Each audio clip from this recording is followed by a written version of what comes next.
So we are recording. Once again, I'm Harrison Turner with the National Department of Transportation Multimodal Infrastructure. Dylan is with me. We're both consultants working with NDOT to provide traffic calming to Metro Nashville. And this is the Brewer Drive Neighborhood Street Traffic Calming Program, January 10th, 2024 at 7. We are doing this in person at 440 Welshwood Drive and also virtually and recording it to put on the YouTube channel for anybody that wasn't able to attend.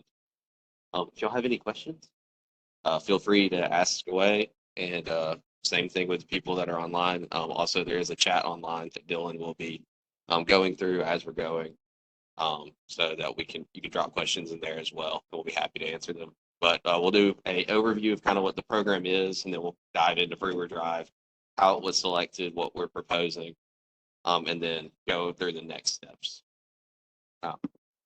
So the first part, like I said, the overview, so that starts with what is traffic calming.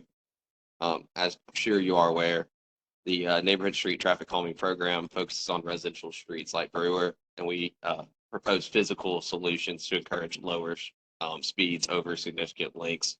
So we're not trying to do one little block. We're not trying to do a giant arterial like Nolensville Pike. We're focusing on neighborhood streets and doing physical solutions to make sure we can get those speeds down to a nice, safe, comfortable speed for all the users. So how we do that is through the 3 E's of traffic calming. The first E is education. That's through presentations like this one and through other ways to reach the public about different ways you can drive safely for all the users. It's more of an education aspect for the public. The second E is something that our partners at the Metro Nashville Police Department do. That is enforcement. That's going out there and enforcing the traffic laws that we do have in Metro Nashville. That is something, like I said, our great partners at MNPD perform this E of traffic calming. And then the third traffic calming, which is near and dear to my heart personally as a traffic engineer, is the engineering aspect. That is what we're really doing here, is trying to engineer a roadway to promote a safer speed for all the users. So the reason we're doing this is for safety, and then we have a vision of 0 deaths on our roadways, hence Vision 0. And the way we can kind of describe it pretty easily is that the 45 miles an hour, if there is a accident between a pedestrian and a vehicle, the pedestrian only has a 35% chance of surviving that accident. Where if we're at a safer 25 miles per hour speed, that pedestrian has an 89% chance of surviving. And the chances of a very bad injury is much less at a slower speed. So that's really the goal of the program, is to keep neighborhood speeds for neighborhoods and making them good for all of the users. So the way we do this program is through applications. So residents have to apply for the individual streets. It's a very popular program, is a good way to put it. As of August 2023, we had over 500 applications for different streets. We were able, in the summer of 2023, to select 85 streets out of those 500 plus. And your street had I like to say, the good and the bad of being able to be selected. It fit the criteria that it was too fast, so we do need to bring the speeds down. But it is going to get actual physical solutions, at least proposed for y'all to vote on. So y'all were selected as part of the application process. If you do have any questions outside of the Neighborhood Street Traffic Calming Program, we suggest Hub Nashville. It's a great app. It also has 311 or hub.nashville.gov. I personally have used it to fix sidewalk in front of my house. There was a broken sidewalk where a tree root had grown through it, and I put it in the hub, and they were able to get it to the right people at NDOT to come out and send a contractor and fix the sidewalk and repair it and make it nice and level for us in front of my home. So I highly suggest you do the same for anything that you have in your area that's outside of the traffic calming program. So back to the prioritization and the selection process. We use a matrix of 5 different characteristics of the roadway. The main one is speed, because that is the goal of the program, is to reduce the speed down to that safer speed of 25 to 20. So we look at how fast cars are going over 25, and that counts for 45% of our prioritization matrix. The next biggest thing is volume. How many cars are actually there? The higher the volume, the higher chance of a pedestrian or a bicyclist or a kid or whatever it is actually getting into a crash with a vehicle, just because there's more vehicles on the road. And then the other three are vulnerable user injury and fatality records, non-driver accommodations such as lack of sidewalk, things like that. And then trip destinations, things would be walking, or things people would be walking to, such as churches and schools, that sort of thing. So all of that factors together, and that's how we rank the streets or the applications that have been applied for, to be able to pick the ones that we think are deemed the most necessary out of the application. So getting onto Brewer Drive, which was selected in your neighborhood, this stretch was from Nolensville Pike, or is from Nolensville Pike to Tusculum Road. Some data about the street, the 85th percentile speed is 38, which obviously is a lot higher than that 25 that we would like to see. The volume is not super high, but it's not low at 16, 19. It's about normal for a residential street. And the street width is 24, give or take, which is wide enough that it does encourage a little bit of faster vehicle speeds. It's not quite as narrow as like a 20-foot street or 22, but it's not quite wide enough to encourage on-street parking, which also narrows, or also brings down traffic speeds. So that's the data for Brewer Drive and why we're kind of pushing forward with this project and this concept.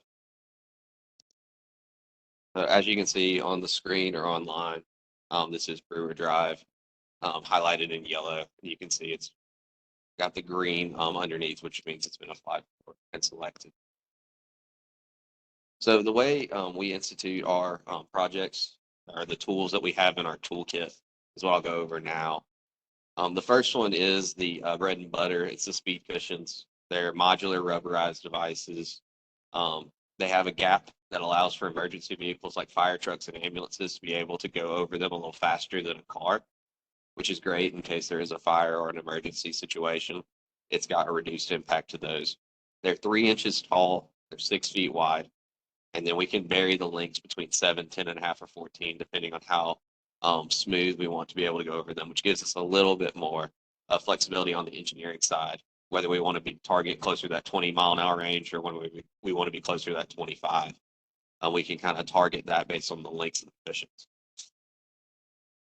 The next tool we have in our toolbox is the speed tables. Very similar to the speed cushions. They're 3 inches tall as well. They're modularized rubber. The width of those is about 21 feet for a typical roadway, although we can vary it a bit, and they're 14 feet long. And we do prefer the cushions to speed tables in most instances, purely because of the speed tables don't have the gaps that allow for emergency vehicles to kind of get through a little faster. But we do use them in some instances, although we do prefer the cushions 90-something% of the time. And these are 2 vertical measures, and we do know they work. So we did a study on streets that we actually instituted the physical measures on, took speeds before, took speeds after, and we noticed a significant drop in speed. The average speed on those streets was 31 before, and we were able to get it down to 22 in that nice safe zone. And then the 85th percentile speed was 37, and we were able to get that down to 25. So that means 85% of cars were going at a safer speed, which is, I think, a very, very good change from 37, where if that car at 37 did have an accident, it would not be very good for the pedestrian or bicyclist or whatever they got in an accident with. Some other tools in our toolbox that aren't physical measures on the road that you have to drive over. The radar feedback signs is a great one to use. We like using those in hills and curves and things that places that we can't put a speed cushion. They do have some pretty good success. They average about 6 mile an hour reduction on average speeds and 7 miles per hour on 85th percentile speeds. So those are good tools to use, and like I said, in curves and on hills, places where you can't put a speed cushion.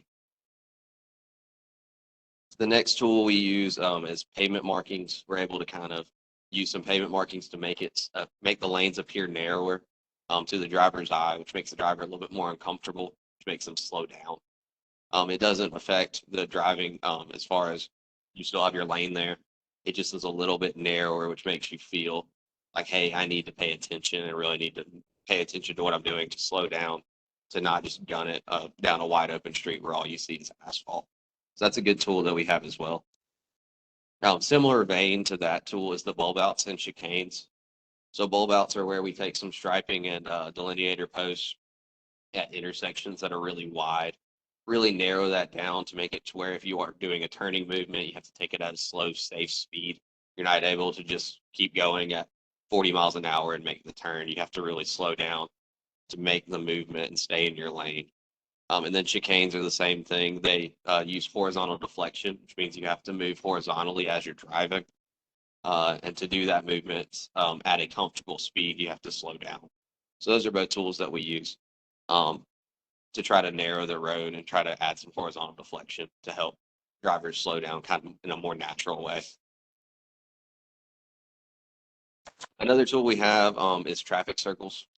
That goes along with the horizontal deflection. So instead of being able to drive straight through an intersection, you have to go around the traffic circle. And that horizontal deflection does promote a slower speed for the streets.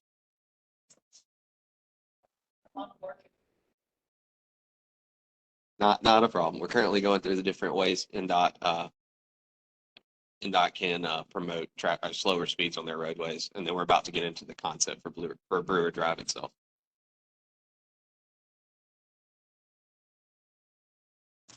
So as you can see on the screen, this is our concept for Brewer Drive. We do have 7 sets of speed cushions proposed between Tusculum Road and Nolensville Pike, and then we do have 2 sets of bulb outs. And those cushions are based on a average spacing of approximately 500 feet. That has been the studied spacing that allows for people to slow down and stay at a slower speed without having enough room between them to really speed up, but also not making them where they're so tight where you're just having to go over them over and over and over. So that 400 to 500 foot spacing is kind of what we shoot for. And due to the constraints of the curves and the hills on Brewer, this is what we believe to be the best location for these cushions and the best way to go forward. And then, like I said, we do have 2 bulb outs, one at Wessex Drive and one at Delvin Drive. And that's really to narrow the intersection down to promote safer speeds for people turning and going through those intersections. Yes, ma'am. So the question was about the speed cushion symbol. It is the C with the trapezoid. That is the speed cushion locations approximately at this point. We will go into the field and do a refined design to permanently locate them, but that is the approximate location of the 7 cushions.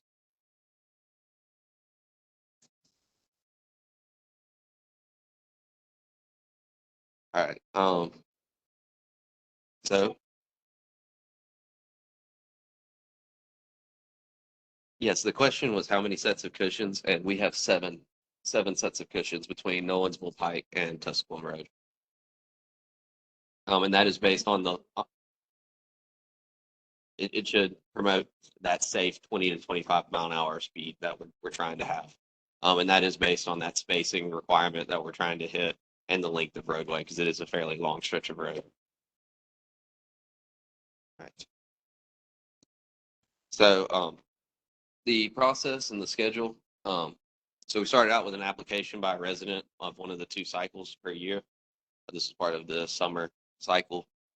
And we did the prioritization matrix, which I showed earlier, and then the selection based on speeds and volumes and the other characteristics we had. And we're currently in the first neighborhood meeting, which is where we're proposing the concept to the neighborhood to get feedback from y'all. Any questions, comments, concerns, we're happy to take them and answer what we can at this point. Moving forward, we go into the design process where we go down actually in the field. We space them approximately, we space them exactly. We say, hey, it's going to be 15 feet or 30 feet from this or 20 feet from this or 100 feet or whatever it is. We go out there and field measure hills and things to make sure everything's good and we satisfy all the criteria of the design. Then the next step is if y'all would like a second meeting, we can go to a second meeting. Once we have all of that data and we have exactly where these cushions are going to be located, if y'all are okay with the concept I just showed, like after all of this is over and I'm happy to answer any questions, we could skip that second meeting and go straight to an online ballot. If you want to skip the second meeting, we go straight to the ballot. That does save you over a month of time on this timeline. Yes. That is correct. Yes. So the question was about the online ballot, and I will go over that in the next couple of slides to go over the exact way that is done. And that online balloting process is about 6 weeks for the vote, or it is 6 weeks for the vote, and then about 2 weeks is what we need to get those mailers out to you. Yes, Councilman.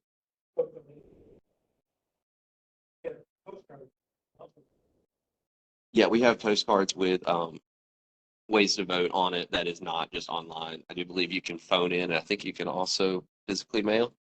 We'll pull up an example ballot or example postcard shortly that we can go over all the options for you.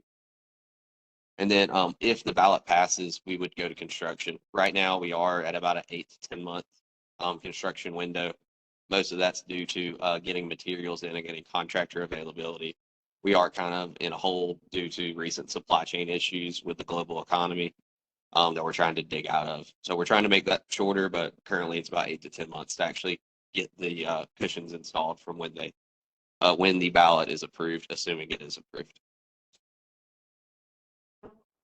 Oh, go ahead. Absolutely, I'll go back.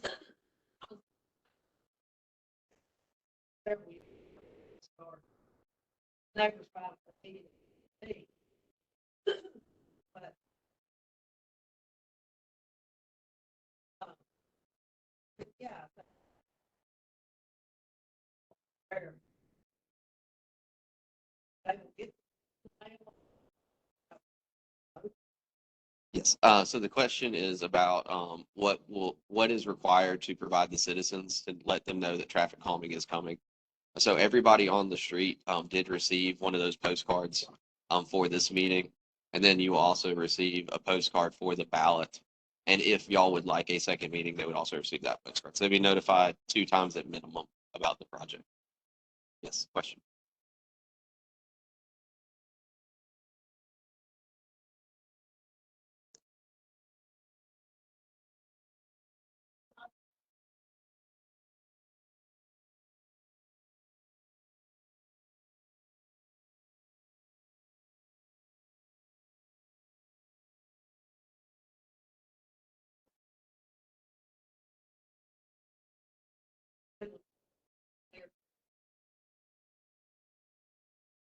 Absolutely. So the question was about whether and I'm repeating the question for those that are online. The question was about whether it's the homeowners or people that are renting that would get the vote. I'm going to jump ahead to 2 slides to the ballot zone, which explains that, or which kind of explains this process. So the people that are eligible to vote are residential properties, churches, and schools. Everybody gets 1 vote, and it is the owner of those properties. So the owner of the house gets 1 vote. If you own multiple properties that are like you own 3 rentals in a row, you get 1 vote. So it's 1 vote per owner on Brewer Drive, and then 1 vote for the school and 1 vote for the church.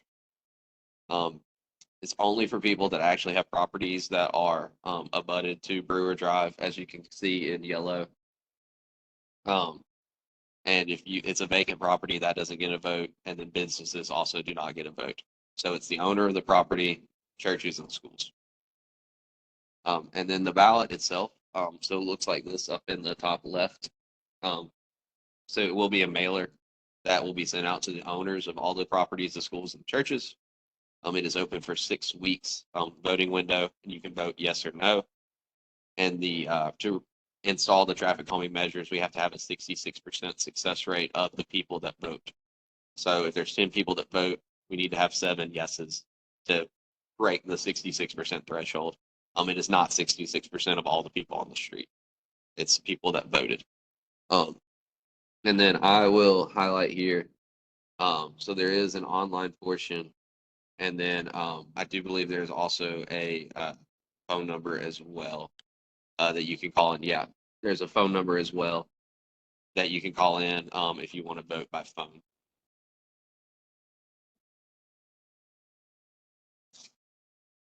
Dylan, can you count how many are online? So about 3 or 4 online and 3 or 4 here. So that is so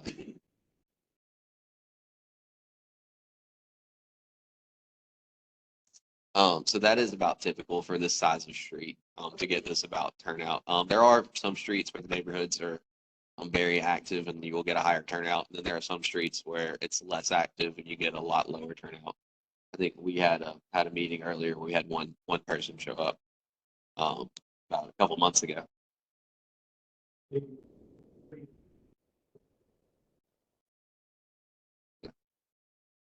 So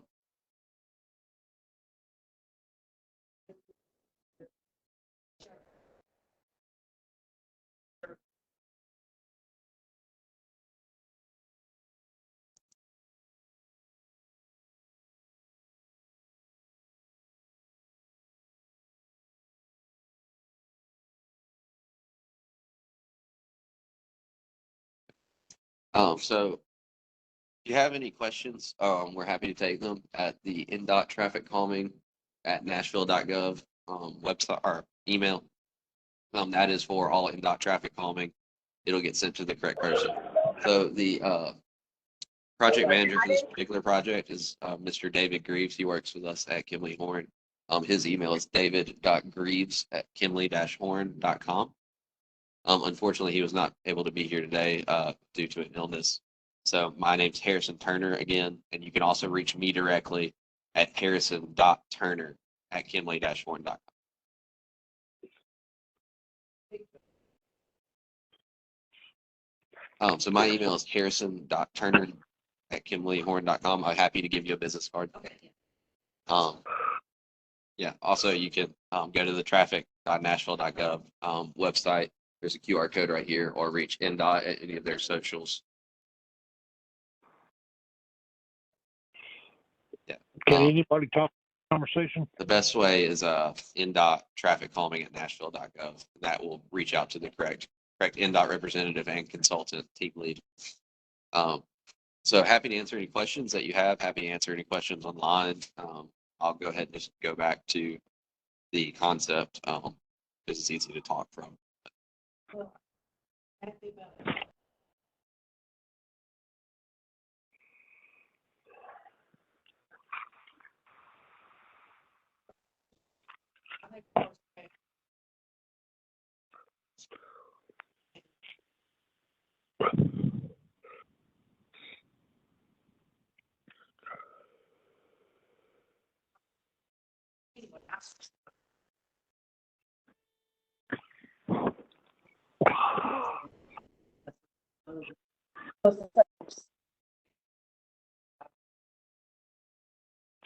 Like, see, if you only get 10 votes, if we don't get So if you get 10 votes, assume you would need 7 yeses out of your 10 votes. say 60 to take the vote. What are y'all trying to do?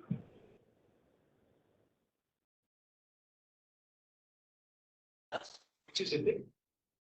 Oh, okay. I There thought was everybody everybody. had. Today, when somebody, the tier had to go toward. To Okay. get signatures for it. Well, that's what I did. Start.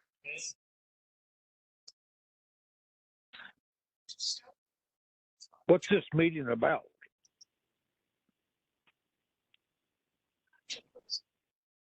Sorry, sir. I don't think I heard you. This is about the Brewer Drive traffic calming project that's proposed by NDOT. They did that close to my house. They put their. Sir, did you hear me? So how fast you go. And now I think that's.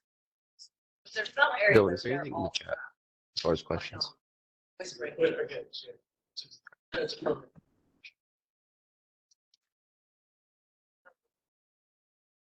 And the council lady over there, I wish you luck, yeah. They gotta do it first. And they're just, see how fast they. Now what's your, sorry. I'm up there. Okay, yeah, I think we, a long time ago, we communicated about something. Yes. And you show a picture. Okay. Right? Hello, sir. I'm sorry, I'm getting both. Yes, sir. What? Chambers off Haywood Lane.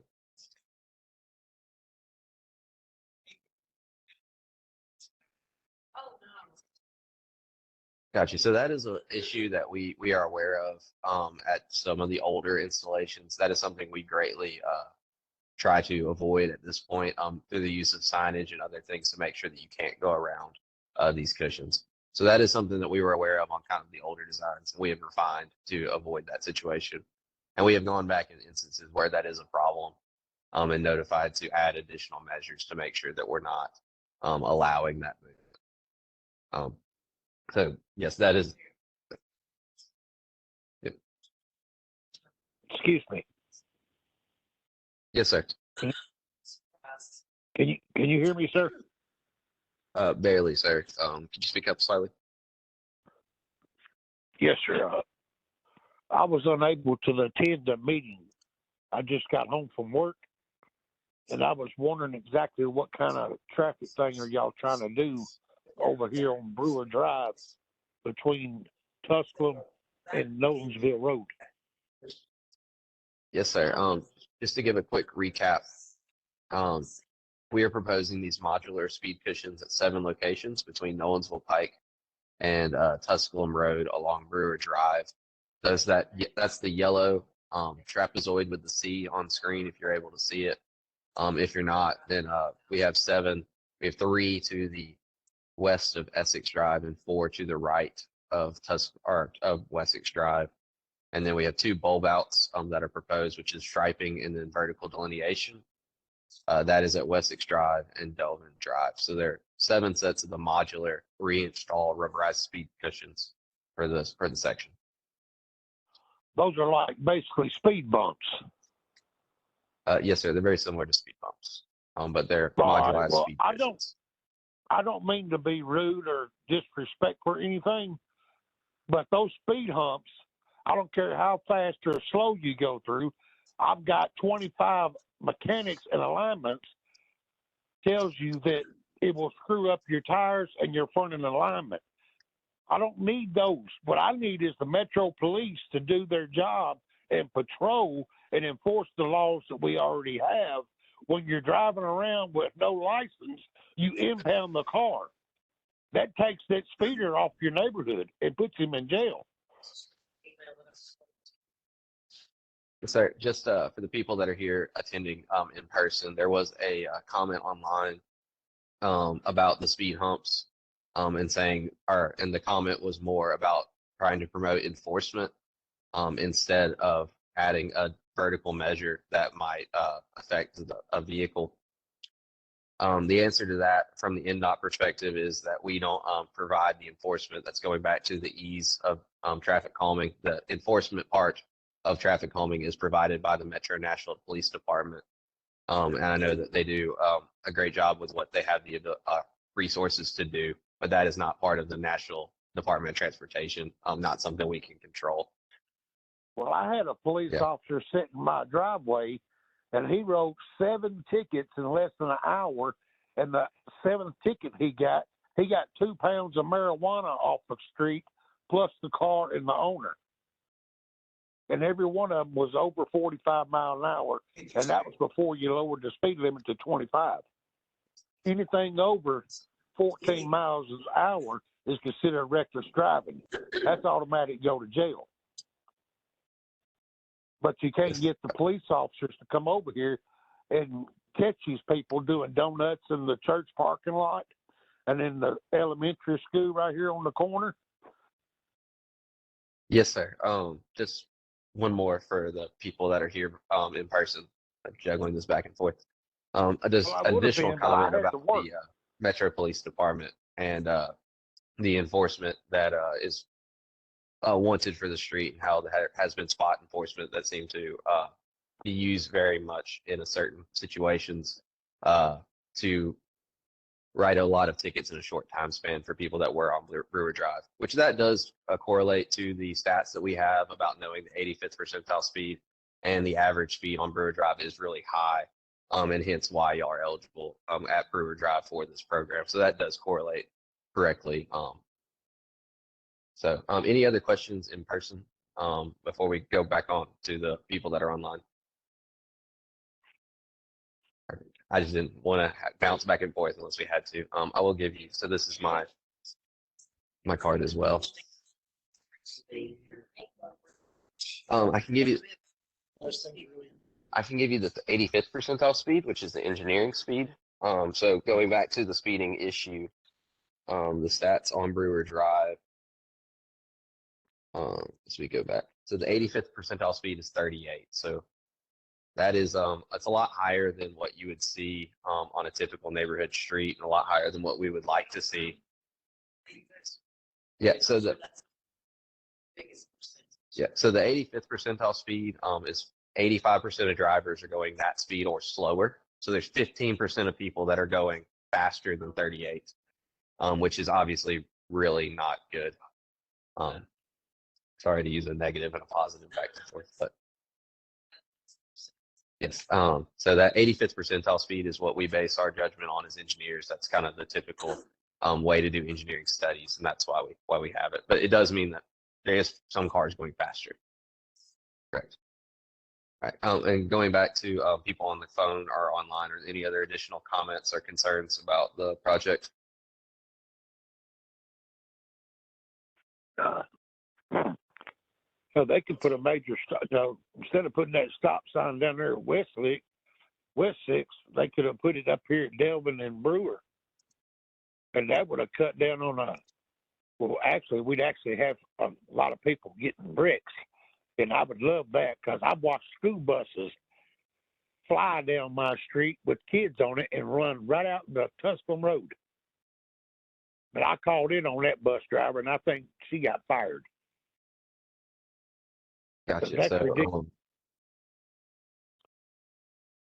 understood. My That's grandkids are all the time, and kids, and my neighbor across the street, they got 3 little ones now. And I don't need it. I like to see the police out here. sorry, I can't remember. You know, that way they can get used to seeing them and know they're good people, and they're there to help us, not just write us tickets and scare us to death.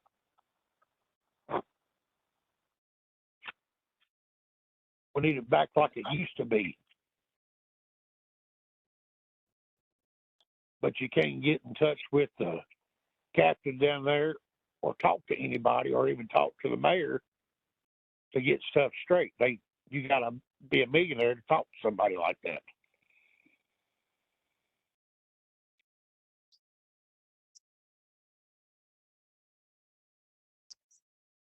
Absolutely, sir. Completely understand your concern. That is something that this project will help with the speeds along Brewer Drive by having these cushions to try to get it down to a safer 20 to 25 mile per hour speed all the way from Nolensville Pike to Tusculum Road. So that is part of this program, is to try to get the speeds down to nice, safe, comfortable speed.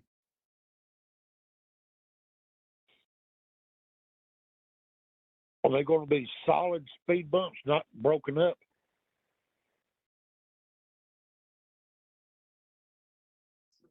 So these are modular speed cushions. They're about 6 feet wide, and they'll be spaced with a slight gap between them, and that allows for emergency vehicles like fire trucks and ambulances to not be impeded as much as a typical like speed table that would go all the way across the roadway.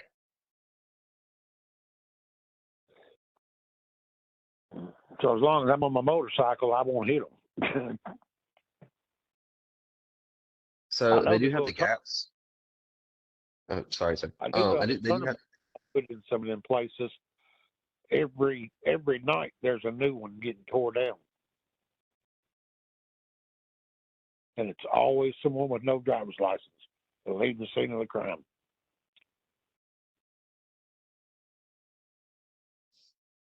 Understood. We do design these for motorcycles. They do have the gap between them, so if you are a very skilled driver, you could potentially get between it. However, with the footrest and pegs and everything, we don't leave a very large gap between the cushions. So you really, even if you wanted to drive between the cushions on a motorcycle, you'd really have to slow down to try to hit the gap, because it is such a narrow gap that you would be hitting. So it's not recommended, even if you are riding a motorcycle, to try to shoot the gap, unless you do it at a really slow speed, which would be the same speed you'd have to go over the speed cushions. The speed limit's 25 over here in all residential neighborhoods nowadays. Some streets, they still have 30. Yes, sir. We're trying to get the speeds down to a safe 20 to 25 mile per hour. So under the 25 mile per hour speed limit is the goal of the program, and that's safest for everybody involved. Back when I was growing up, it was always 30 and nobody got killed. But now they've let everybody in the neighborhood, in the world over here without having driver's license or even learning the word English and how to take their stuff in English, to read our English signs, to tell them what the speed limit, what street they're on, so they're not lost and getting frustrated and doing 100 miles an hour. They let them take it in other languages, and they can't read the English language around the United States. I mean, that's not right. I mean, if I go over there, I got to know their language so I can read their signs, or I go to jail.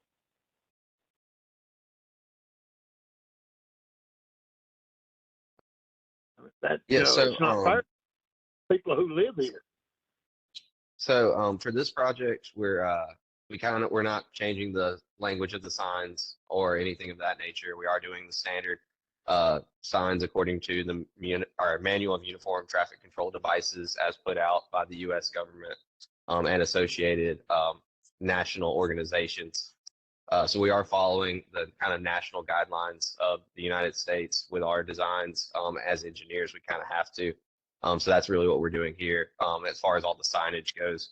And then, like I said, we are implementing our physical measures that will require people to go over them at a safer, slower speed to be able to do it comfortably. So that's what these speed cushions do. Is if you are going over the speed cushion, you have to go over it at a slower 20 to 25 mile per hour speed, or else it'll be very uncomfortable for you as a driver. And that's really the goal, is to make it to where a comfortable speed is a slower, safe speed for all users. Whether you can read the sign or not, you still have to go over the cushion to get down or through the roadway in a standard car, which would make you go at a slower speed. So Well, appreciate the comment. Still spills your coffee.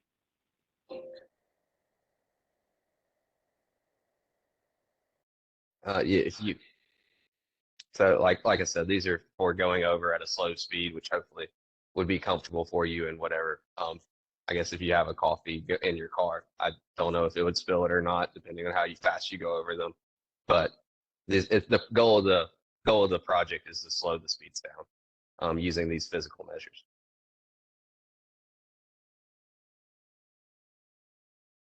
Y'all got them on every street getting over to Haywood Lane to the interstate from my house.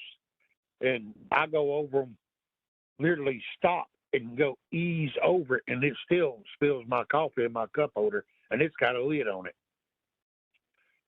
Just a little part that you drink out of.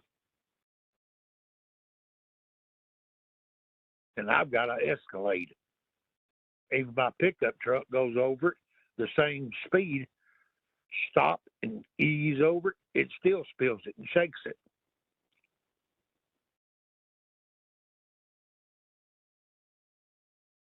It's literally going to have to be in a locked thermos just to go down the road. We ain't going to be able to have coffee to get to work until you get there, and then you done had a wreck. Or done got road rage because you didn't have your morning coffee.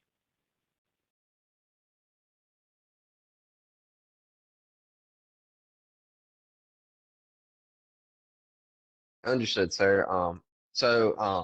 We're happy to answer any more questions about the speed cushions that you have. I do know that we have people here in person that we're trying to think about the next steps moving forward. So with a posse on my street, this wouldn't happen to my street, right? Sorry, sir, could you repeat that? So if I showed up with 15 neighbors on my street and we all tell you we don't want it on there, it ain't going to happen, right? So that is correct, sir. The way this process works is there is a balloting measure where everybody on the street that lives on the street that owns a property on the street, schools and churches, those people will be able to vote whether they want these measures installed or not. That is part of the program, is we have to pass a balloting measure with a 66% threshold of people that vote. So if there is, you said 15 people that came to vote, you would need, I do believe, quick math, 9 of the 10 of the 15. 10 of the 15 would have to say yes for it to move forward. 10 of the 15. Tell you right now, from Tusculum all the way up to that red light, none of us on Brewer want it.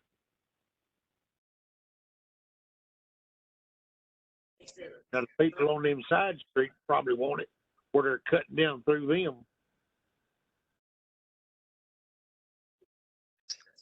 So, sir, only the people that actually live on Brewer Drive are eligible to vote, and this was an application by a resident on Brewer Drive. We do have several people here in person that are in favor of the measures, trying to get the speeds down on Brewer Drive. I'm trying to get the speed down on Brewer Drive, but like I said, the only way you're going to do that is if you put a paddy wagon over here on Tusculum in that church parking lot, and you make the police do their job, what they're paid for, protect and serve, patrol the neighborhoods instead of sitting over there on the interstate with a radar gun.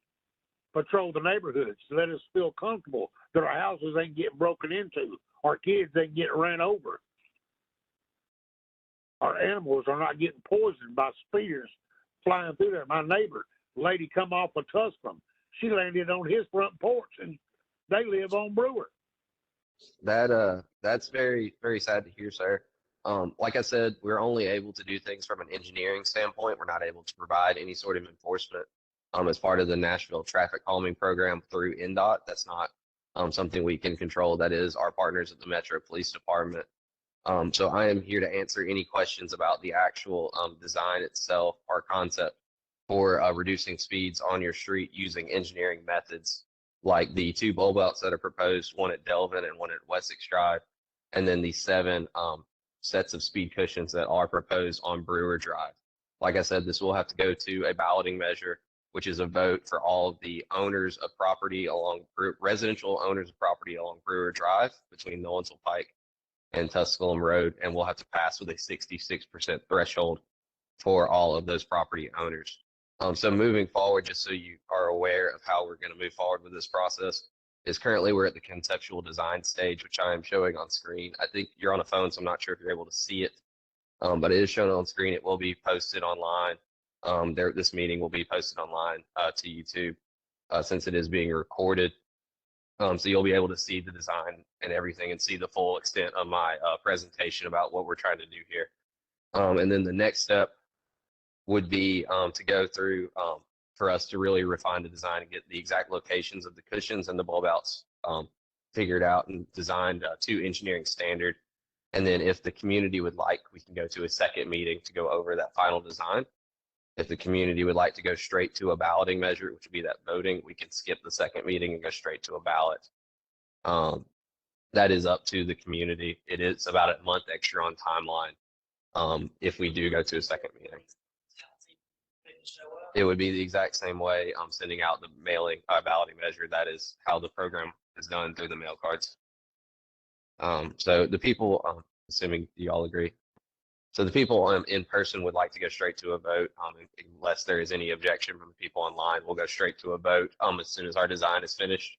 You'll get a mailer very similar to the one that you received for the meeting invitation that will have instructions on how to either vote online or to call in to NDOT to enter your vote with a unique identifying code so that we can make sure that only the one vote per owner or a school or a church. So that is the process moving forward. It will go to a vote at the end. If you would like to have these traffic calming measures installed on Brewer Drive, then you can vote yes. If you do not want them, then you can vote no. And we do have to have a 66% favorable vote for it to get installed. Do you have any questions about the design at this instance, sir? No, sir. Sounds like my best solution is just put a gate on the street out there and a gate on Delvin. We're the only ones that can come through this restriction neighborhood is the people who live here. I got some rich neighbors. I'm pretty sure they'll donate by the block, and we'll put us a gate up and just stop all the traffic. on our block, we won't have to worry about it. Gotcha, sir. Unfortunately, this is a public right of way maintained by the National Department of Transportation, and we cannot just put a Not gate if we up on buy it. it. But if that is an idea, but unfortunately, that's not part of the program. It's not part of the toolkit that we have. The toolkit we have is trying to get the same amount of traffic through the same street at a safe, reasonable speed so that it's safe for all users. And that's kind of the goal of the program, and that is why we have proposed the 7 sets of speed cushions and the 2 bulb outs. And they're going to push forward with design and go straight to the ballot, assuming there's no pushback.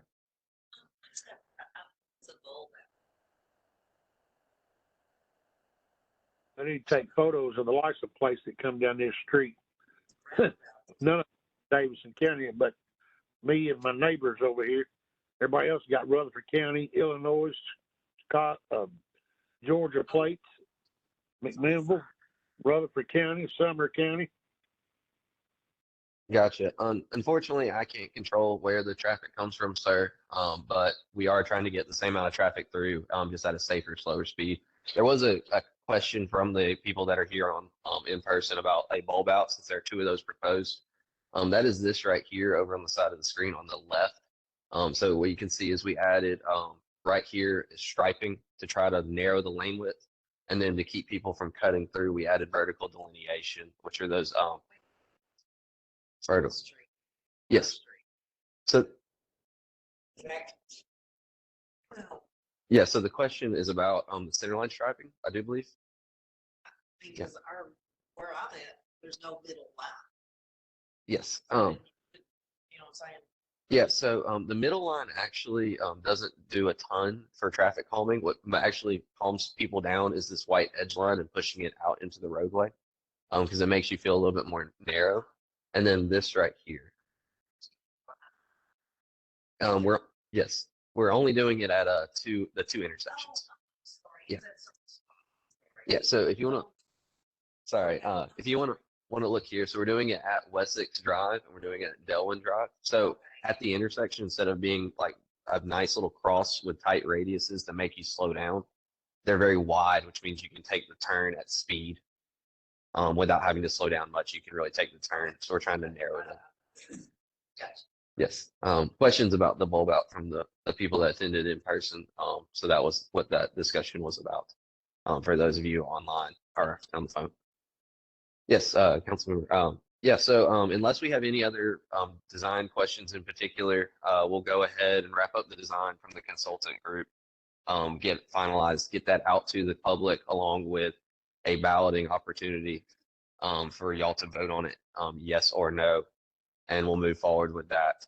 Any other design related questions from the people online? Perfect. I'm not hearing anything there, so we'll go ahead and finish this meeting. As far as the WebEx goes, like I said, it is recorded and will be on YouTube for you to go back and watch, and also for you to share with other residents of Brewer Drive so they will know what's coming. I appreciate everybody for attending, and I hope y'all have a wonderful night.